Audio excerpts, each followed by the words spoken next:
The parent company of the New York Stock Exchange placed a $2 billion bet that a decentralized app can forecast reality more accurately than a newsroom. This gap in accuracy became visible during the 2024 election cycle. While traditional polls and expert panels were slowed by data latency and methodology, they often lagged behind real-time shifts in sentiment by as much as 2 weeks. Polymarket filled that lag. The platform scaled from a $4 million seed round to a $15 billion valuation in just a few years, largely fueled by strategic backing from the Intercontinental Exchange, the massive entity that owns the NYSE. Most observers attribute this success to the wisdom of the crowd. The idea is that thousands of independent actors, all betting their own money, eventually filter out bias to reveal the truth. However, the internal data suggests a different driver is at work. Major financial institutions are no longer viewing these platforms as simple betting apps. By integrating this data into their own institutional networks, they are treating capital-weighted consensus as a primary layer of financial infrastructure, one that bypasses the friction of traditional reporting. The system works because there is no house setting the odds or taking a cut. It is a peer-to-peer marketplace where users trade shares in binary outcomes. Simple yes or no questions about the future. On this scale, the share price is the probability. If a yes share for a specific event is trading at 65 cents, it means the market collectively sees a 65% chance of that event happening.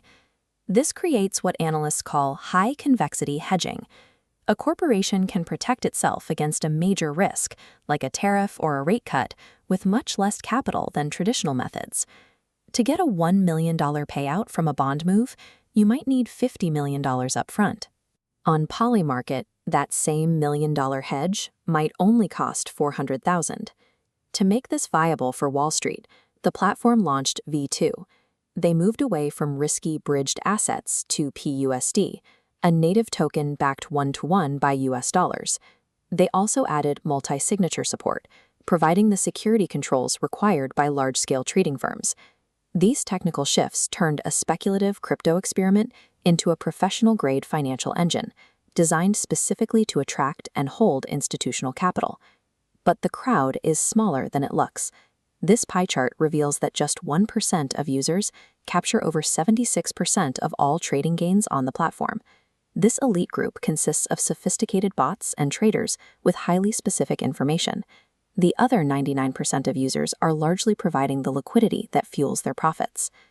The source of that information is often questionable. During a 2026 covert operation to capture Nicolás Maduro, a U.S. military insider allegedly involved in the planning placed a series of bets on the mission's success. He turned $33,000 into a $400,000 profit days before the raid was public knowledge. A similar pattern occurred during the 2026 Iran war. Just 71 minutes before airstrikes began, a group of freshly funded wallets placed massive bets on the strikes. One account turned $87,000 into over $500,000 in a single afternoon. These financial incentives have even led to physical harassment. Large-scale traders have targeted and threatened journalists like Emmanuel Fabian, attempting to pressure them into changing their reporting to swing the market price. When a market predicts the exact hour of a military strike with perfect accuracy, the wisdom of the crowd is rarely the cause. The most efficient way to forecast an outcome is to be the person responsible for creating it.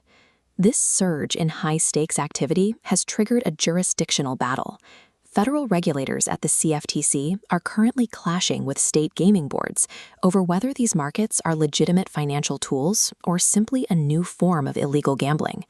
A 2026 ruling in the Third Circuit provided a temporary shield for these platforms, ruling that federal commodity laws take priority over state gambling regulations. However, with dozens of lawsuits still pending, the final status of these markets remains unsettled. While the courts deliberate, the tech industry is moving forward. AI developers are now using these market probabilities to train models, betting that capital-weighted data is a more reliable way to teach an AI about reality than scraping text from the web. By 2027, the industry will likely split. We may see a highly regulated U.S. venue for finance and sports, while the more volatile geopolitical markets move to unrestricted offshore platforms. To prevent further exploitation, Senator Jeff Merkley has proposed the Stop Corrupt Bets Act.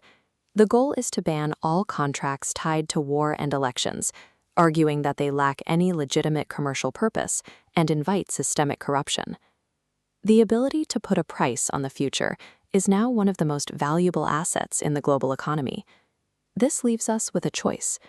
Do we legally bar those with the power to change reality from betting on it? Or is a totally open market the only way to see the truth?